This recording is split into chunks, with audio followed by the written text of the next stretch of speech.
Hundreds of teachers with one local school district could lose their jobs, and school sports and activities are also on the chopping block. And as we first reported on Eyewitness News at 5:30, a small number of Coventry residents turned out to vote and ultimately reject a budget increase that would have covered those costs. Eyewitness News reporter Caroline Goggin joins us now live in studio with the new details. Caroline? Well, Shannon and Mike, Coventry is not alone in this. One education official in the state says the town of Smithfield merits watching right now as it deals with a decrease in state aid to education and an increase in property value. He warns the issues plaguing those districts could impact many other Rhode Island schools in the future. He's been with the Rhode Island Association of School Committees for 28 years. I've seen quite a bit. Now Tim Duffy, the association's executive director, is responding to an education crisis in Coventry. I think that this is maybe sort of a canary in the coal mine sort of moment. Right now, Coventry Superintendent says the district is taking drastic measures after voters rejected the proposed town and school budget last Thursday.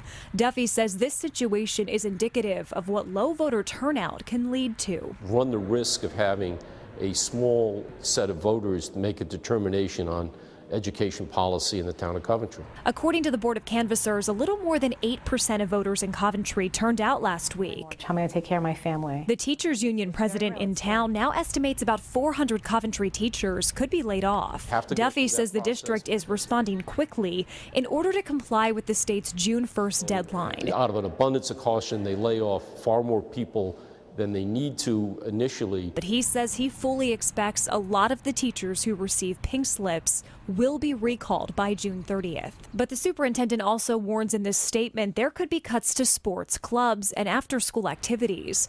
Duffy says that's going to be another battle the district will have to face.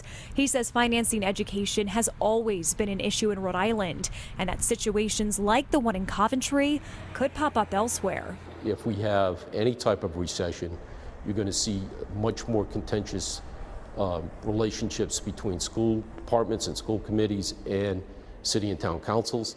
Don't be surprised if this sort of replays itself, if not this year, next year.